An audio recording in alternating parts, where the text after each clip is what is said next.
People always said I had the perfect life. They were not wrong. My home was full of love and laughter. My husband was kind. My children were happy. My days were quiet, but full. But sometimes, when life feels too perfect, something dark can come and break it. I did not see it coming.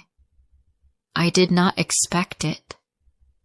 I thought my life was safe. I was wrong. I am Michelle. I have 2 children and a husband. His name is Benjamin. He is loved by many people in our town. He is on the radio in Austin, Texas. He speaks about music and weather. He makes people laugh. They say he has a good heart. And I believed that too. I loved him for many years. He was my best friend. He was my partner in everything. I met Benjamin when I was young. He smiled at me across the street one day. He asked if I wanted to have coffee. We talked for hours. He made me feel seen. We dated for 1 year. Then he asked me to marry him. I said yes. I thought we would grow old together. I never had a doubt. We bought a small house in Austin. It had 2 bedrooms and a small backyard. We had a dog named Max. We had our first child after 2 years. Then we had our second child. I stayed at home with the kids. I cooked. I cleaned. I helped them with school. Benjamin worked at the radio station. In the evening, we sat on the porch and talked. Life was not big, but it was full. Benjamin always made me feel special. He brought me flowers. He kissed my forehead when I was tired. He told me I was the best part of his day. He said, "I love coming home to you." His voice was warm. His words were soft. I believed every one of them. Last Sunday, something changed. It was a normal day. The kids were outside. I was making lunch. Benjamin walked in. He looked different. His eyes were quiet. His smile was small. I asked, "Are you okay?" He said, "Yes, just a little tired." But I could feel something was wrong. Later that night, he asked me to sit with him. The kids were in bed. The house was quiet. He looked at me. I saw fear in his eyes. He held his hands tight. I sat down next to him. I waited. "I saw someone today," he said. I asked, "Who?" He said, "Her name is Emily." I did not know who Emily was at first. Then I remembered. Benjamin told me about her long ago. She was his girlfriend before me. They broke up. She moved away. He said it was over. He said she was just the past. I never asked about her again. "She came back to Austin," he said. "She lives here now. I saw her at the coffee shop. I said nothing. I looked at the floor. We talked, he said. It was only for 10 minutes, but something happened inside me. My heart started to beat fast. I looked at him. I did not speak. I thought I moved on, he said. But when I saw her, I felt something. I don't know what it means. I don't want to lie to you. I felt the air leave my chest. I could not breathe well. I never stopped thinking about her, he said. Not every day, but she was always there. I closed my eyes. I held my knees. I wanted to scream, but I was quiet. I'm not saying I want to leave, Benjamin said. I love you. I love the kids.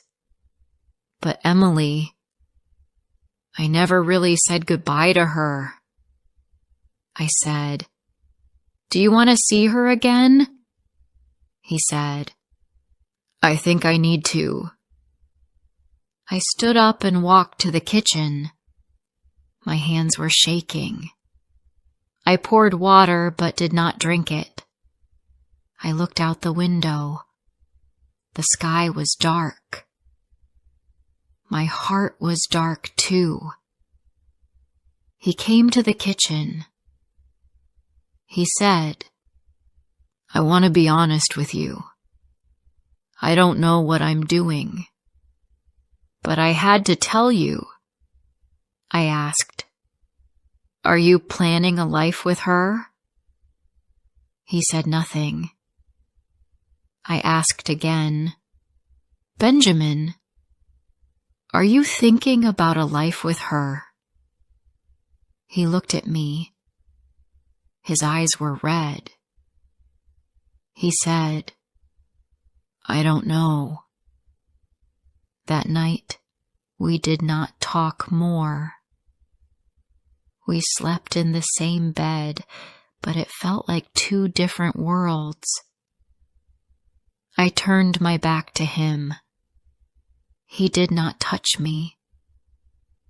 I closed my eyes and cried quietly. The next day, I made breakfast like always. I put food on the table. The kids laughed. Benjamin smiled like nothing happened.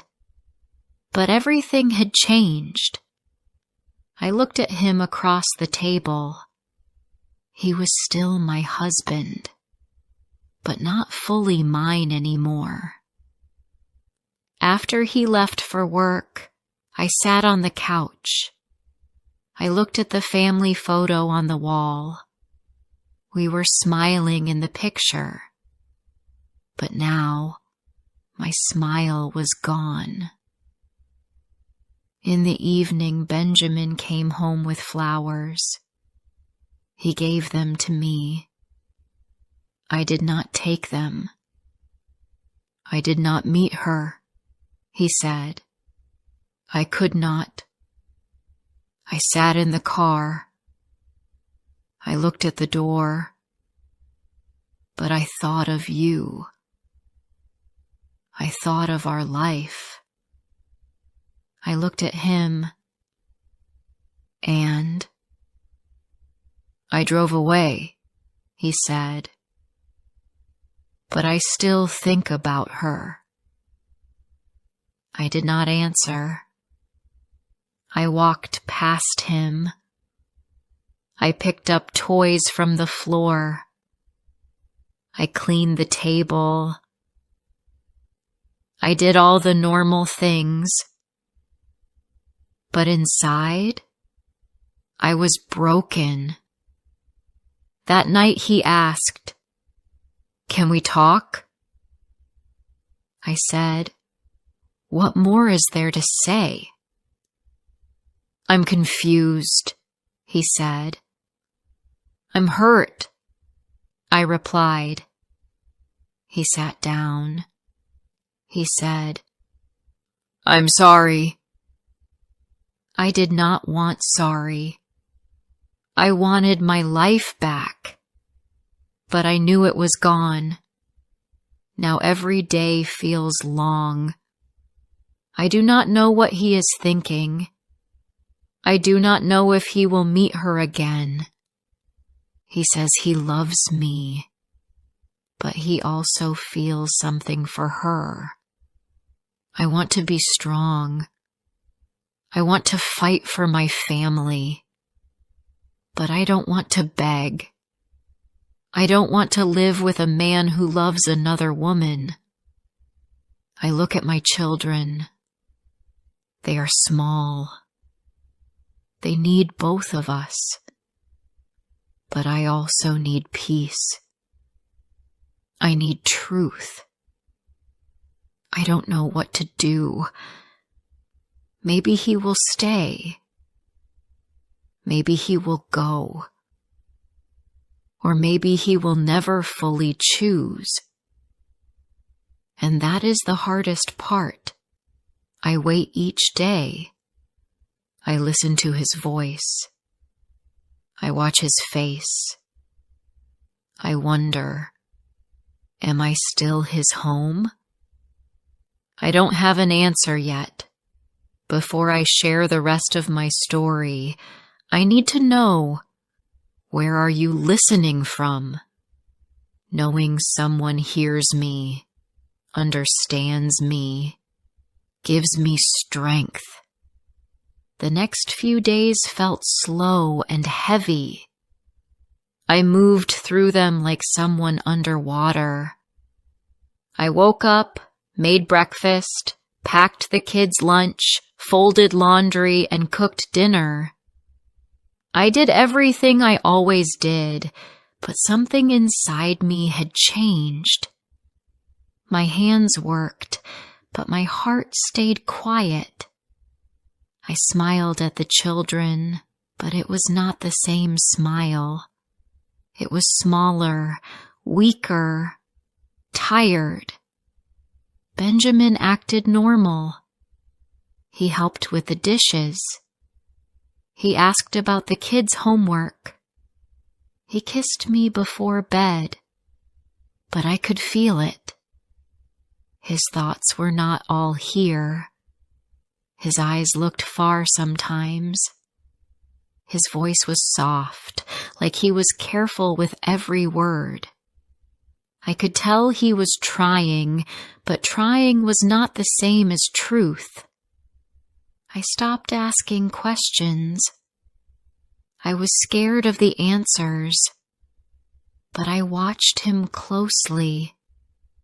Every time he picked up his phone, I looked. Every time he said he had to go out, I listened to how he said it. I wanted to believe him, but my heart was unsure. Something between us was now broken. I did not know if we could fix it. One afternoon, Benjamin said he was going to meet an old friend for lunch. I wanted to ask who, but I didn't. He kissed me goodbye. I stood at the window and watched him drive away. I waited until his car turned the corner. Then I sat down on the floor. I held my knees and closed my eyes. I felt a storm inside me. Was he going to see her? Was he lying again? He came home 3 hours later. He brought groceries. He smiled and said, "I saw Paul today. He says hello." I just nodded. I said, "That's nice." I did not know what was real. I was tired of guessing. That night, after the kids were in bed, I sat outside on the back steps. The air was cold. I pulled a sweater over my shoulders. Benjamin came out and sat next to me. We looked at the sky. The stars were clear. He said, "You've been quiet." I said, "I don't have much to say." He was quiet for a moment. Then he said, "I haven't seen Emily again. I wanted to. I almost did. But I didn't." I looked down at my feet. "Do you still want to?" I asked. He was honest. "Yes," he said. I stood up. My voice shook. "Then you should go see her. Just stop making me live in the middle. Say what you want. Choose something." Benjamin looked up at me. His eyes were full of worry. "I don't want to hurt you," he said. I said, "You already have." I walked back inside and closed the door. My heart was loud in my chest. I stood in the kitchen and held the counter. I felt small. I felt alone, even with my husband outside the house. The next morning, I took the kids to school. On the way home, I saw Emily. I knew it was her. She stood outside a cafe holding a coffee cup. She was tall, with brown hair and a soft smile. She looked happy. She looked like she belonged. I slowed the car for just a moment. She didn't see me. I kept driving. My hands were tight on the wheel. Back at home, I sat on the sofa. I looked around the room. Everything was in its place. The photos, the books, the toys. But nothing felt safe. This was our home, but it did not feel warm anymore. I missed that feeling. I missed the days when I never had to think about who he was thinking about. When Benjamin came home that night, I looked at him closely. I said, "I saw her today." He blinked, surprised. "Did she see you?" he asked. "No," I said. "But I saw enough." He sat down. "I haven't talked to her in a few days," he said. I nodded. "I believe you," I said. "But that doesn't fix how I feel." He looked down at the floor. "What do you want me to do, Michelle?" I sat across from him. "I want you to be sure," I said. "Not today, not this minute, but soon. I can't live like this forever." He said, "I am trying." I said, "Trying is not choosing." He looked at me with tired eyes. "I know." We sat there in silence. The clock ticked on the wall. A car passed outside. Somewhere in the house, a door creaked. The night felt long. In the next few days, I wrote nothing. I called no one. I just watched. I waited. Benjamin stayed close to home. He was quiet, kind, careful. He tried to help more. He cooked dinner one night. He took the kids to the park on Saturday. He brought me tea in the evening. I knew he was trying, but deep inside, I kept thinking, is he doing this for me? Or is he trying to forget her? One night we sat on the couch. He said, "I miss how we used to be." I looked at him. "Then why did you let someone else come into your heart?" He said, "I didn't mean to." I said, "But you did." He nodded. "I know." Then he said something I wasn't ready for. "I think about a life with her. I don't want to, but it comes into my mind, and I feel guilty." I held my breath. I waited for the pain to pass. It didn't. I stood up. "I need space, Benjamin. I need time." He said, "Are you leaving?"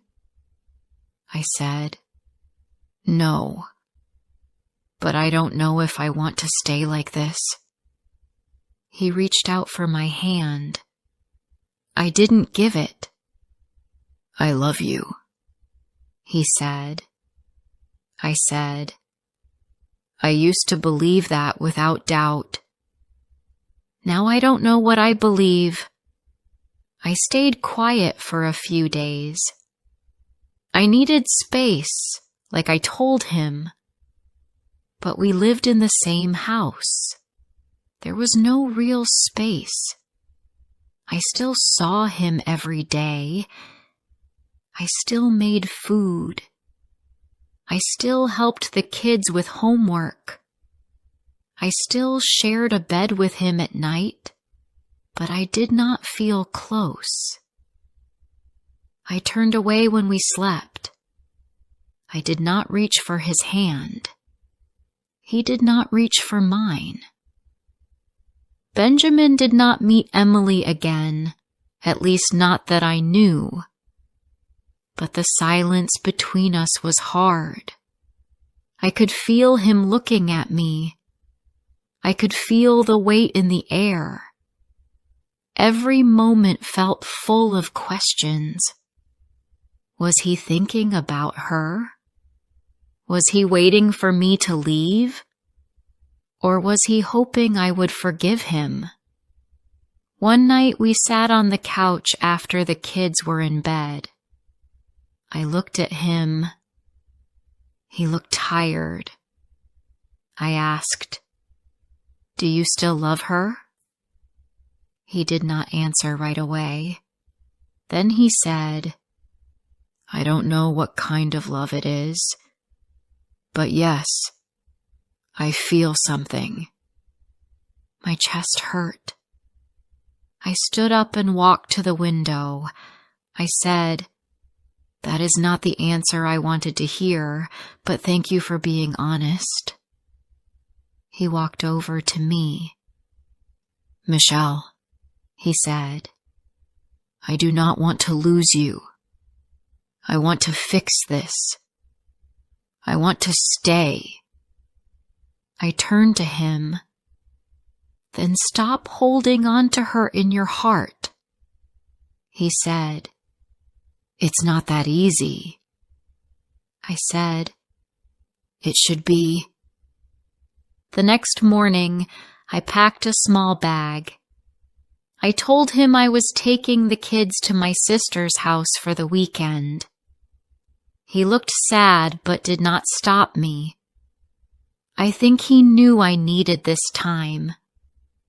He kissed the kids goodbye. He looked at me and said, "Please come back." I nodded, but I did not speak. At my sister's house, I felt lighter. The kids played with their cousins. My sister gave me tea and held my hand. I told her everything. She listened quietly. When I finished, she said, "You don't need to rush, but you do need to ask yourself something.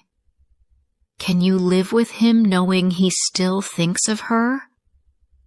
I said, "I don't know." She said, "Then stay here until you do." That night, I watched my children sleep on the floor in their sleeping bags. They looked peaceful. I wondered how much they knew. Did they see the change at home? Did they hear the quiet fights? I did not want to hurt them. I did not want to break their family. But I also did not want to live a life full of pain and half-truths. Benjamin called me the next day. He asked if we were okay. I said, "The kids are okay." He was quiet. Then he said, "I miss you." I said, "I miss who you were." He said, "I can be that man again." I said, "I don't know if I believe that." On Sunday night, I drove home. The house was clean. The lights were on. He was waiting at the door. The kids ran to him and hugged him. I walked in slowly. He looked at me. He said, "Thank you for coming back." I said, "This is still my home, but I don't know what it is anymore." We sat down after the kids went to bed. He made tea for both of us. He said, "I didn't call her again." I nodded. He said, "I thought about everything. I want this life. I want you. But I know I broke your heart." I said, "You did." He said, "Can we start again?"